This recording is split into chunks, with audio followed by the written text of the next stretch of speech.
TV. Morning at NTV. We are live from Kampala Serena Conference Center. I'm Andrew Chamagero Omuntua Wansi. And today we're going to discuss something a little. It has been in the news, but many people have not paid more attention to it. Now, under the presidential article of 203 of the Constitution, to among others, RDCs are appointed by the president to coordinate the administration of government services in the districts, advise the district chairpersons on matter of national nature that may affect the district, its plans, programs, and carry out duties as assigned by the president. Now, a few days ago, they came out and they said they want a law that is going to allow them to get monthly housing, transport, and other allowances even after leaving office. It's a conversation we're going to have with the Deputy RCC of Nakawa Division, Mr. Anderson Brora Hubbard. Good morning, RCC. Yes, good morning, Andrew. Now, for starters, what is this mayhem going on? RDCs, we saw them in Parliament. They're demanding for all this and all that. And there is a lot of conversation now about RDCs. What is the problem? The question is, I would also pose back to you. The question is, do they deserve it? Well, they're public servants, if I should say. So if they deserve it, I think it's worth a discussion. Okay. And if you don't put it in a discussion, it is hard for you to understand. The conditions under which this is coming up, conditions that are worth looking into. Because RDCs, some of you take this docket of RDCs as a minor docket. Yet it shapes the superstructure of this country. How? It shapes the visibility of government Programs. and the performance of government and the society itself. Because as RDCs, what you need to understand is that it is not just an office. RDCs, I will continue to assert this, that it is an institution that is underlooked, an institution that everyone thinks that maybe it should be there for a service, but the service should not be facilitated. Why are the people underlooking the No, it is because it has not been advocated for. Oh. And the fact that now the grievances that are internal are now becoming public, it's the reason now it is becoming an issue. There is a perception that everyone who is an RDC, possibly a presidential appointed as a reward. Possibly they failed somewhere in an election and now they're given a platform. Well, that is part of it. Okay. But you look at the bigger picture. When you are appointed, are you appointed to go back home and sleep? No. You have when to you work. are appointed, are you appointed to go on a vacation? You are appointed to do a certain work. So whether it is a reward or not, the bigger picture is the service, the duty that you are appointed to do. Okay. So the issue of now saying that it is a reward, if it is people who are rewarded are not rewarded on duty, they are rewarded after duty. Okay. So giving me a job, yes, I am a Ugandan who is entitled to a job. So whether you categorize it as a reward, whether you categorize it in whatever way you want it, the main or the real sense of it is that I am appointed for a service, for a duty, and that duty is executed. So if that duty is executed, do I have to have a responsibility that is not well facilitated? Do I have to have a life that is do I have to serve in misery? Because some of these, actually it's not a complaint, and some of them are trying to put, but these are ideas we must put across, that we must share. You must know how, if I am appointed in a district where I have never been, for 10 years. Service for 10 years, even if it is because the contracts are open, there are colleagues who have been transferred in the last 2 years from one place to another place, depending on the need and the expertise to where they are going and where they are coming from. And you go to an area where you are not assured of where you are going to stay. There is no home where you are going. But you've been allocated to handle that. But you have to go on duty. Because you are a resident district or city commission. Yes. You have to be a resident. To commission that area. Yes, you have to be a resident for you to understand. Because the role of RDC is literally is to arbitrate. is to look into matters of the community. And those matters, you have been to my office several times, like when you were coming to ask me to come here. You saw what was there. Yeah, not that these people are idle.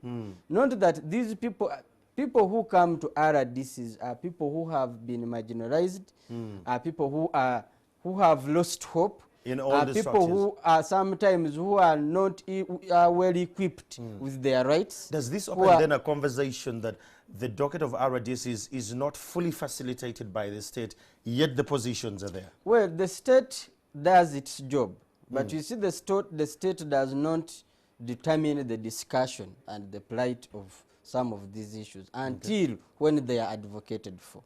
And the issues raised by our senior colleagues, I saw it in Parliament and I saw it on the news. The issues they were raising were pertinent. That when you leave, because Andrew and maybe our listeners, for your sake, if you see the issues we handle in our stay in office, some of these issues really, they antagonize, they are entanglements. Okay. If you could use the word. They are entanglements in some of people, because if someone is chasing a deal of 1 billion shillings, that means he's going to evict about 10,000 or 1,000 or 200 or 100 people. Oh, yes. And he's looking at that land as a launch pad of his life. He has literally invested maybe like 400 million. To have and this it is the RDC who is going to come and step in that day and say, you're not going to take these people away.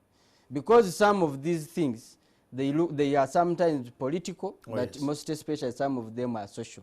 And because someone is looking for the economic part of it, the political and social issues don't make sense to them. So you end up being in the middle of a scuffle. Some of these things result into death threats. RDCs are threatened. We have our colleagues, of course I can't see it on media, who have lost their lives in these similar cases. Their children now, because there is no health insurance there, the children are not, they are not taken up by. So you have to come fight in the middle of that battle. Everyone is looking at RDC, you get it. But the dangers in it, all of those issues, some of them look at it as don't you think the president needs if you're a resident district commissioner, don't you think the president, it's upon him to facilitate you with equitable security, equitable resources and all that? But you see, the president is not going to work outside the law. The constitution is there. Yes. You're within the mandate. What I'm saying is, for this to go through, it means Parliament has to consent on it. It means that the government has to commit that we shall get this money. Also, the government and Parliament and everyone will have to agree that this is worth taking on. So this is a public discussion. It is not a state, it is not the role of the state independently. And it is not the role of Parliament as well, it is independently. There must be a claim, and that claim must be quantified. And that claim has to become, everyone has to agree. Because at the end of the day, what we are asking for is part of the public money, taxes. Oh, yes. So the public must come to appreciate. And I am very sure, yes, there is a section of Ugandans who will, most especially those who are caught on the other side of the law, or those who have been affected by some of our colleagues, even your duties, even yourself, even myself. Yes, there are those, but the bigger part of it, you are saying Omuntu Wawas, yes, there is no elite person who comes to seek services from the RDCs simply because they have their attorneys, so there is no need.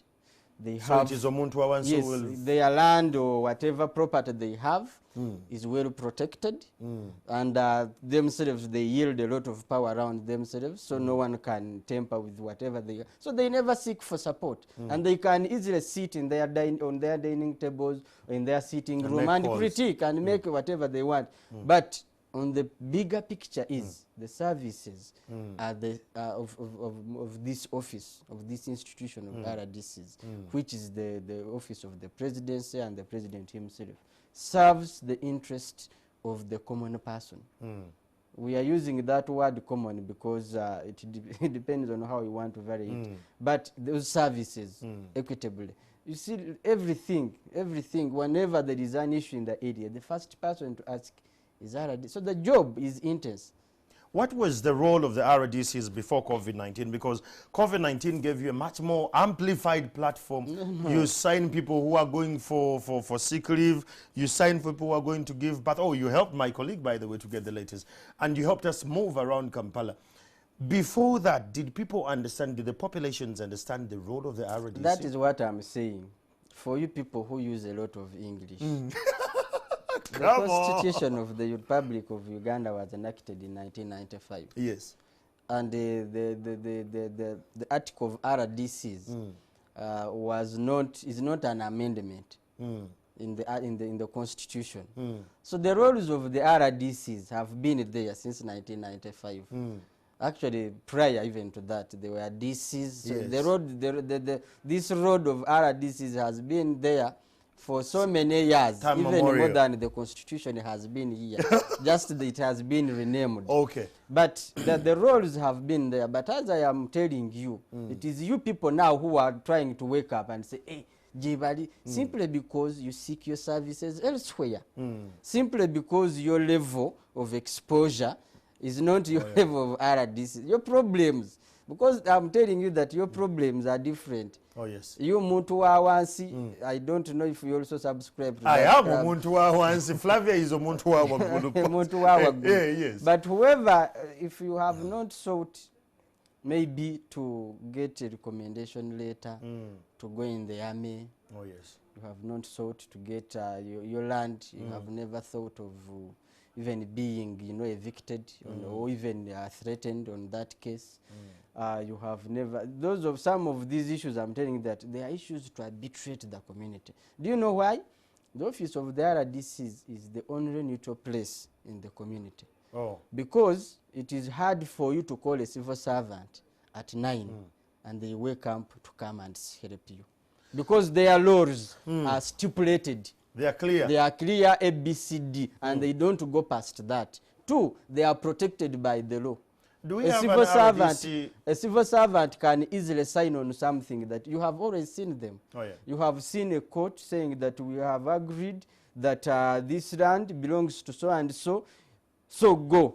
But someone goes but ahead without coming to the ground to assess. And even if you assess without giving modalities, you saw a court order yesterday giving the land to Rubaga, to Bukesa, the market. You see the market, initially the court would have sat and it's called stakeholders and tell the owner of the land, go and talk to the local leadership and stakeholders and see how you can accommodate those people. But you don't just give. That's what civil servants do. And so who is affected? No one is going to go and say Koti. No. President Museveni, RDC, then someone comes at the end of the day. So this is where it is the only neutral place where people can get justice. Sometimes justice is relative. Everyone deserves justice. Oh, yes. But there is that moderate, no justice where you can say no. So that is why this office is neutral and only serves the interest of those who need it. To bring it to context, let's take a look at the story of the RDCs when they're demanding for their allowances and they're requesting for a law to be enacted for their sake, that when they leave office, they can have allowances to transport, to hospitals, to security, and a few allowances to keep them running. Let's take a look. Article 203 of the Constitution establishes the Office of the Resident District Commissioner RDC with a mandate of coordinating government services, advising the district chairperson on matters of national importance, among others. Currently, Uganda has over 200 RDCs and their deputies. RDCs receive a monthly salary of 2,293,000 shillings, and deputy RDCs 1,282,369 shillings. Today, former RDCs and their deputies petitioned Speaker of Parliament Rebecca Kadaga, demanding an extension of such emoluments even after retirement. Now, you cannot start any money-generating activity in the district of service, because you don't know for how long you are going to be there. And also you risk the problem of having conflicts of what? Of interest in that district of service. So you diligently go ahead and serve. At the same time, you cannot start anything at the home district because you are very far away. You cannot supervise anything. I was renting a house at 400,000, and the salary was 900,000 after taxes. We have children. Our colleague, Mr. Karinda, died, but the way he was buried. They demand a monthly housing, health, transport and security allowances, among others. But the way we are given an exit is terrible. It's really terrible. There is a gentleman who served in Sironko, Kamarabayai, for 10 years. He hails from Kabale. 10 years, you are out of your home district. You can even find that your wife is married to another man.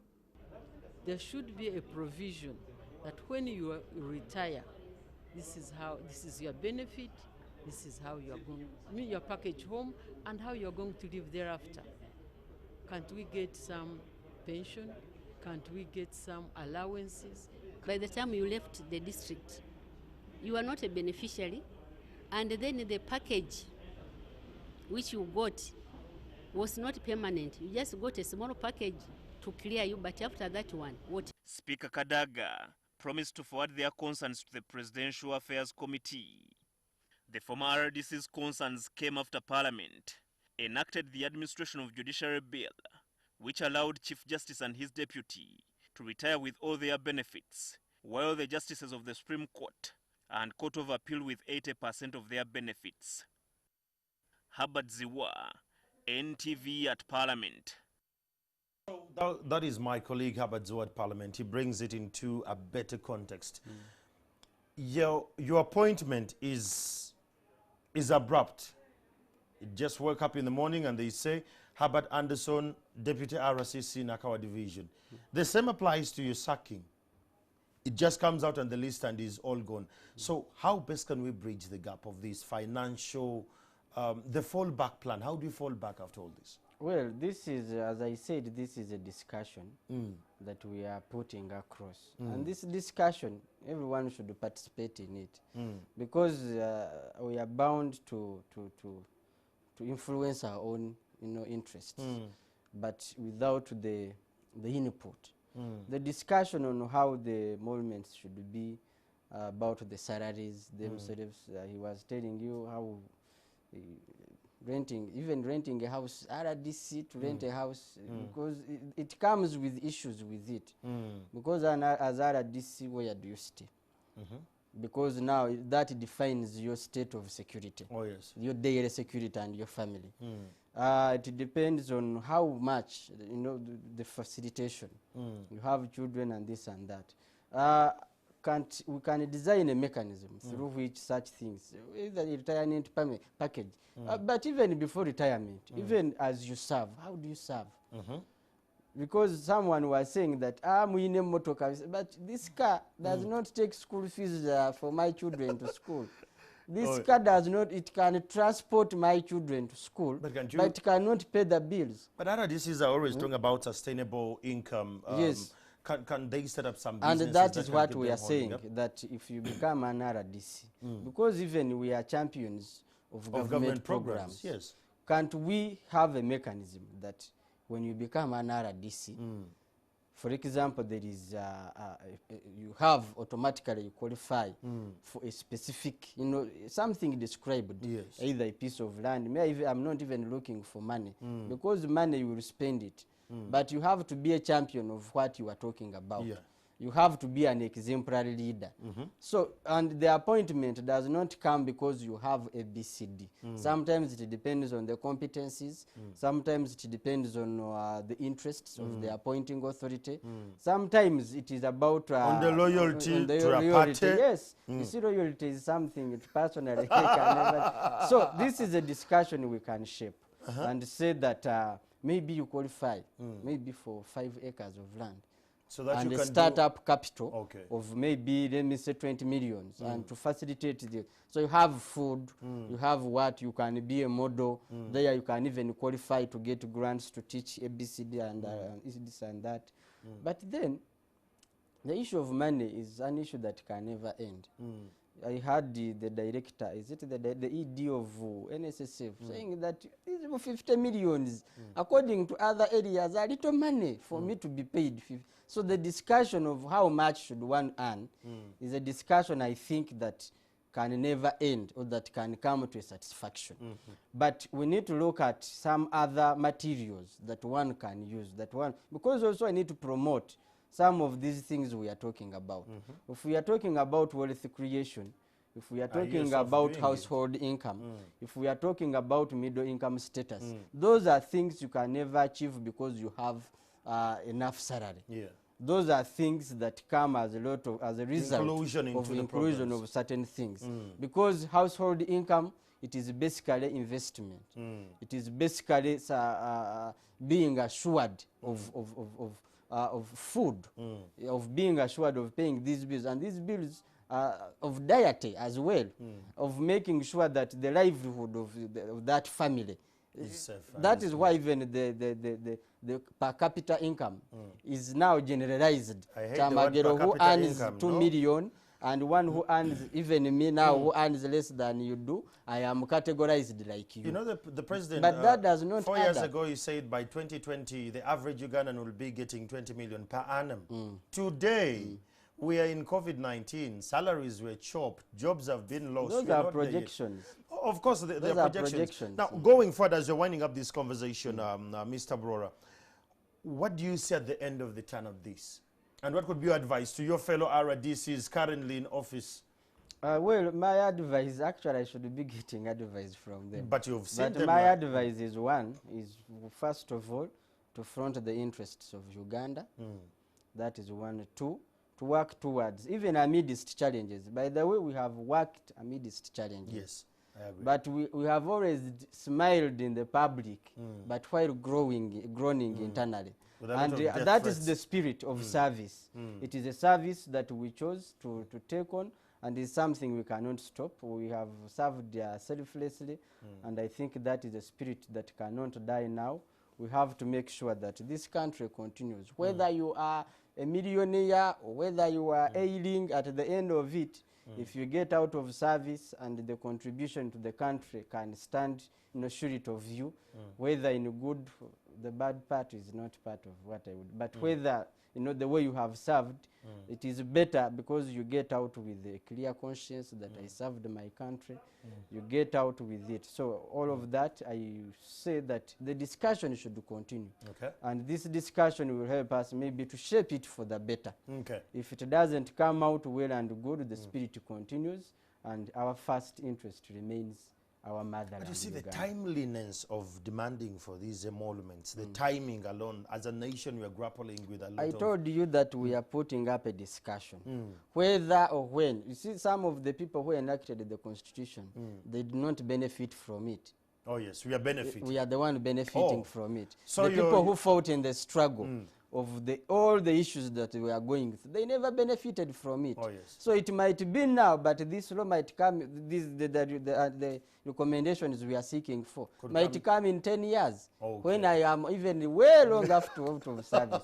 So it is for the well-being of the institution, not the individuals. And those who are looking at it as an individualistic discussion, no, it is for the good of even those who are going to come. Because then when I benefit on this, I won't be the same person tomorrow. But the one who will come and get a benefit out of this. Absolutely. Thank you so much, Mr. Herbert Anderson Brora, the Deputy RCC for Nakawa Division.